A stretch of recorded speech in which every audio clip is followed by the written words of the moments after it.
तद्विष्णोः परमं पदं सदा पश्यन्ति सूरयः दिवीव चक्षुराततम्।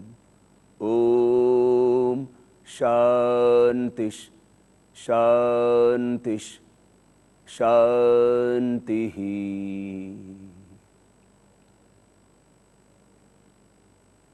हम सब चाहते हैं इस धरती पर उन आत्माओं का जन्म हो जिनके भीतर प्रेम हो, जो करुणा से भरी हुई हो, जो प्रेम से भरी हुई हो, जिनके भीतर अनंत वात्सल्य हो, जिनके भीतर ज्ञान की पराकाष्ठा हो, जिनके भीतर श्रद्धा हो, समर्पण हो, आस्था हो, विश्वास हो, शौर्य हो, पराक्रम हो, जिनके भीतर मूल्यों के प्रति दृढ़ता हो, जिनके जीवन में पूर्ण शुचिता हो, जिनके जीवन आदर्श हो, जिनके भीतर अनंत प्रतिभा हो, हम ऐसी संतानें अपने घर में चाहते हैं। हम ऐसी ही संतानें इस देश में चाहते हैं।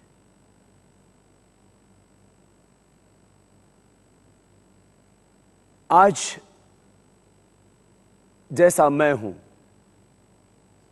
जैसी मां है, जैसा पिता है, उसकी संतान उसी का प्रतिरूप होती है। यह विज्ञान से भी प्रमाणित हो चुका है।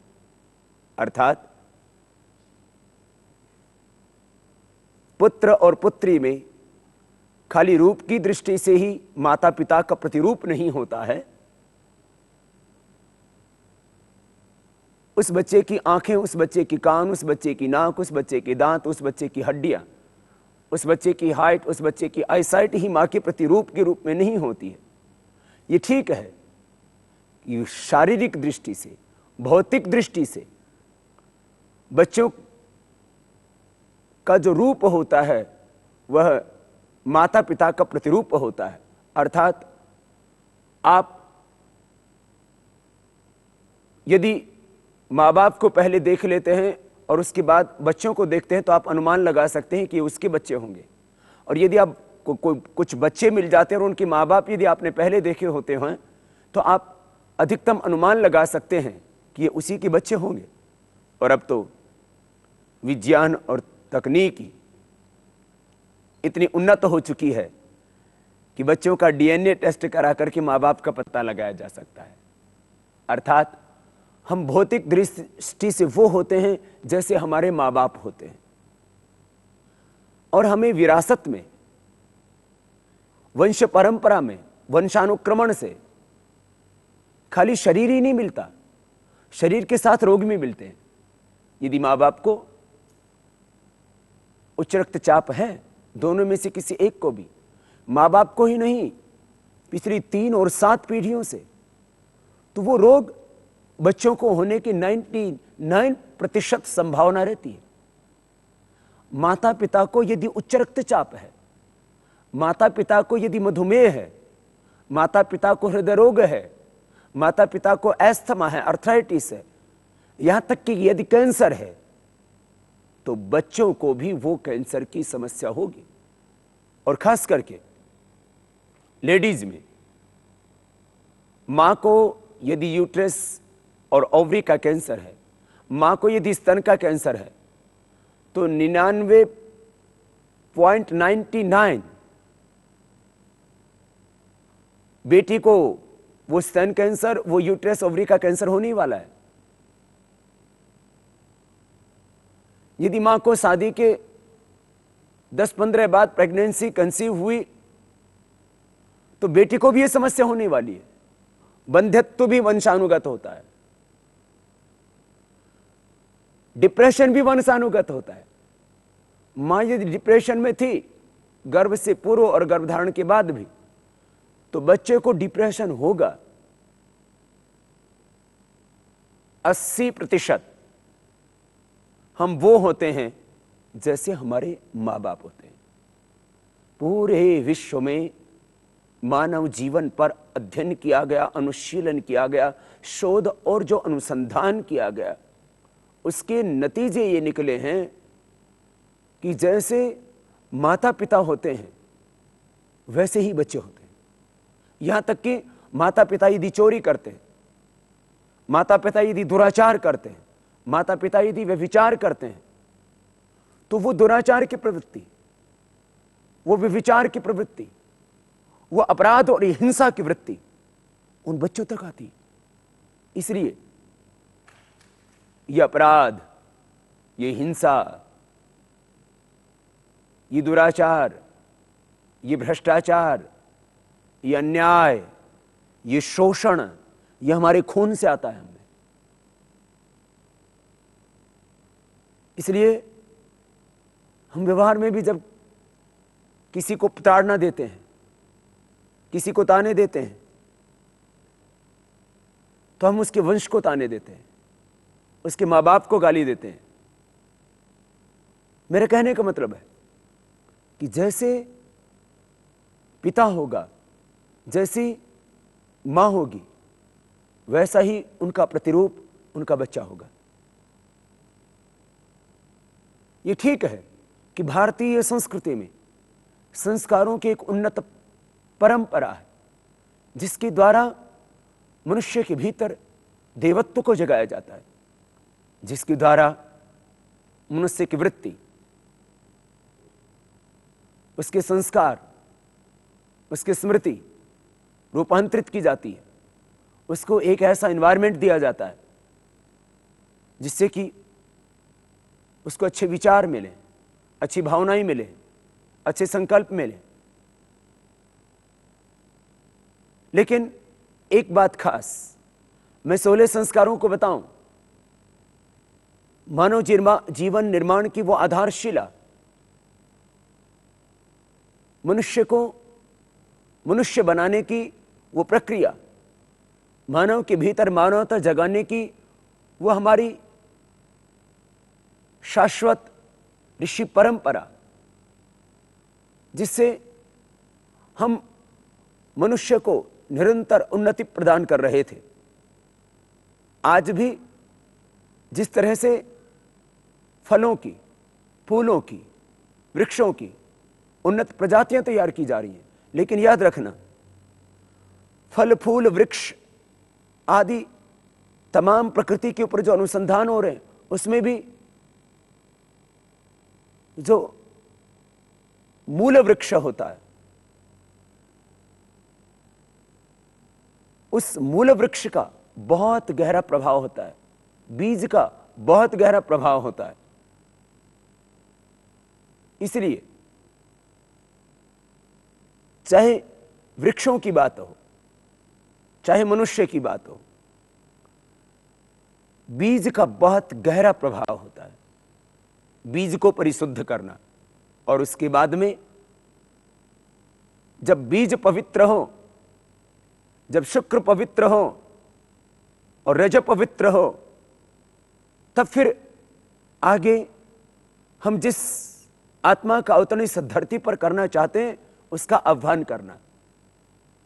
गर्भाधान, पवित्र आत्माओं का आह्वान। रामकृष्ण, बुद्ध और महावीर, गौतम कणाद, जैमिनी महर्षि पाणिनि, पतंजलि, स्वामी विवेकानंद, महर्षि दयानंद, भगत सिंह, चंद्रशेखर आजाद, राम प्रसाद बिस्मिल, महाराणा प्रताप, छत्रपति शिवा। आप चाहते हो कि इस देश में फिर से वीर पुत्र हों, राष्ट्रभक्त पैदा हों, इस देश में प्रतिभावान संतानें उत्पन्न हो, तो गर्भाधान संस्कार करना होगा। और गर्भाधान संस्कार के वक्त जिन भावनाओं से हम आत्माओं का आह्वान करेंगे, वैसे ही आत्माएं पिता के शुक्र और मां के रज के माध्यम से मां के गर्भ में स्थापित होंगी, और जैसा हम चाहते हैं, जिस तरह की हमारी भावनाएं, जो हमारी संकल्पना है, उसी के अनुरूप हम संतति पा सकते हैं। गर्भाधान संस्कार उस आत्मा के गर्भ में आने के बाद उसको और उन्नत बनाने के लिए, उसका सम्यक पोषण करने के लिए पुंसवन संस्कार, जो तीसरे चौथे महीने किया जाता है। माने जब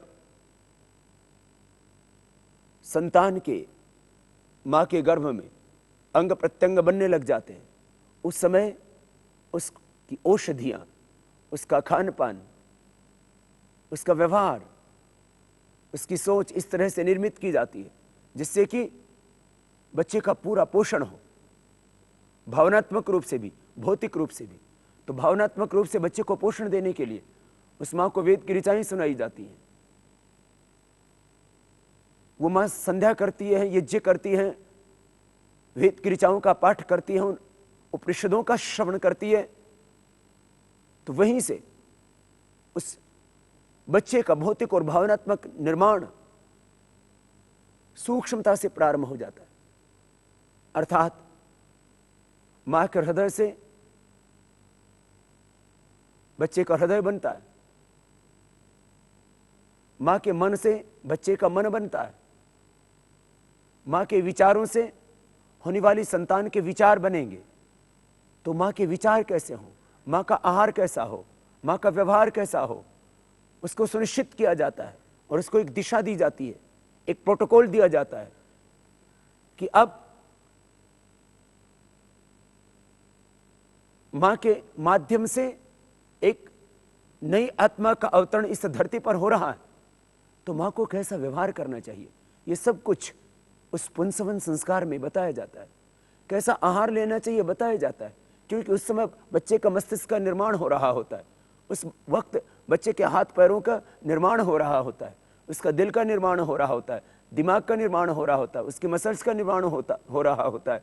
उस समय उसके यकृत का, उसके लीवर का, स्प्लीन का, इंटेस्टाइन का निर्माण हो रहा होता है। तो उस समय ऐसी औषधियां दी जाती है मां को जिससे कि बच्चा प्रतिभान हो। वो उसी वक्त से उस बच्चे को जो मां लेगी आहार, उसी से मिलेगा पोषण। तो मां यदि ब्रह्म लेती है, शंखपुष्प भी लेती है, मां उस समय शतावर लेती है, मां उस समय बादाम लेती है, मां उस समय गाय का दूध पीती है, और भी जरूरी होने पर मां मोतीपिष्टी लेती है, तो बच्चे का पूरा पोषण होगा। फिर सीमंतोन्नयन संस्कार, 5 हमारी विशेष अस्थियां होती हैं, उनको सीमंत कहा जाता है आयुर्वेद में, जिनसे हमारा मस्तिष्क निर्मित होता है और वो बहुत ही संवेदनशील स्थान है, उनको मर्म स्थान कहा है आयुर्वेद में। तो वो 5 अस्थियां जिस वक्त मिल रही है मस्तिष्क में और मिलकर के मस्तिष्क को पूरा पोषण दे रही है, उसको विकसित होने का पूरा अवसर प्रदान कर रही है, उस समय मस्तिष्क का और पोषण हो, उसकी प्रतिभा बढ़े, उसका विवेक बढ़े, उसकी मति बढ़े, उसकी बुद्धि बढ़े। हम बुद्धि बच्चों के पैदा होने के बाद बढ़ाने का जो प्रयास करते हैं शायद वो पूरा सार्थक नहीं होगा। बच्चों को यदि प्रतिभावान बनाना है, उनको बुद्धिमान बनाना है, उनको आपको बहुत बड़ा वैज्ञानिक बनाना है, तो आपको प्रयास गर्व से करने होंगे। तो सीमंतोन्नयन संस्कार, फिर बच्चा जब पैदा होता है तब उसके कान में प्रथम शब्द क्या जाए। जब बच्चा पैदा होता है तब उसको पहला दर्शन क्या मिले। जब बच्चा पैदा हुआ, इस दुनिया में बाहर निकला मां के गर्भ से, एक भीतर की दुनिया, एक बाहर की दुनिया। भीतर की दुनिया में वो पूरी तरह से मां के अधीन था।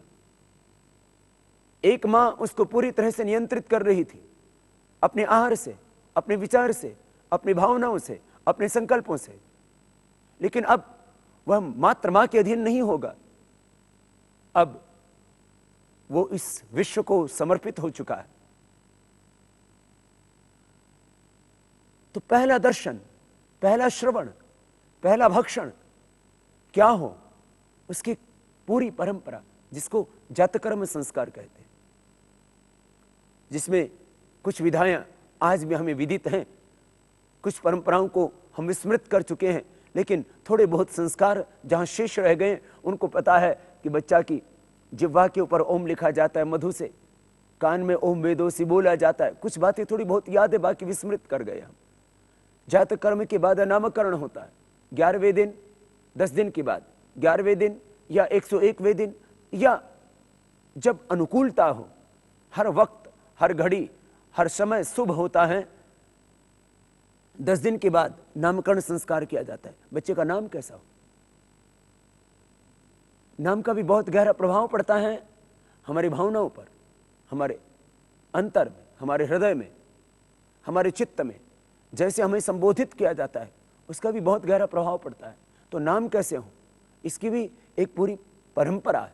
और आप नामों से ही ये देखते हो संसार में बहुत कुछ विदित हो जाता है। नामकरण संस्कार, फिर जैसे ही थोड़ा बच्चा बड़ा हुआ तो निष्क्रमण संस्कार, उसको घर से बाहर निकाला जाता है। 3 से 4 महीने के बाद उस बच्चे को ये पूरी बाहर की दुनिया, इसके दर्शन कराए जाते हैं। और उसमें सबसे पहले सूर्य और चंद्रमा के दर्शन किए जाते हैं। हमारे लिए चांद भी पूज्य है, हमारे लिए सूर्य भी पूज्य है, हमारे लिए सारी प्रकृति पूज्य है। इसलिए हमारे यहां पर सबको देवता कहा जाता है। सूर्य देवता, चंद्रमा देवता, वायु देवता, अग्नि देवता, पृथ्वी देवता, मातृदेवो भव, पितृदेवो भव, आचार्य देवो भव।